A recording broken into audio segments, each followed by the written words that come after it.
حضرت جابر بن سلیم رضی اللہ تعالیٰ عنہ بیان کرتے ہیں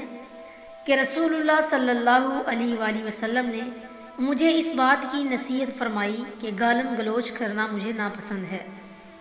لہذا میں تجھے نصیحت کرتا ہوں کہ گالی نہ دیا کرو۔ حضرت جابر بن سلیم رضی اللہ تعالیٰ عنہ بیان کرتے ہیں رسول اللہ صلی اللہ علیہ وآلہ وسلم کے اس فرمان کے بعد میں نے ساری زندگی کسی آزاد غلام، اونٹ، بکری، کسی کو بھی گالی نہیں دی، اور یہی ایمان کا تقاضا ہے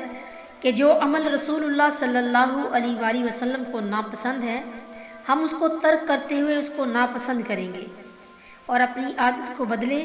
ہمارے ہاں بڑے بڑے سمجھدار، پڑھے لکھے اور عمر رسیدہ لوگ بھی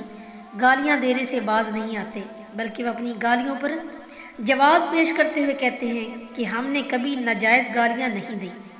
اِنَّ لِلَّهِ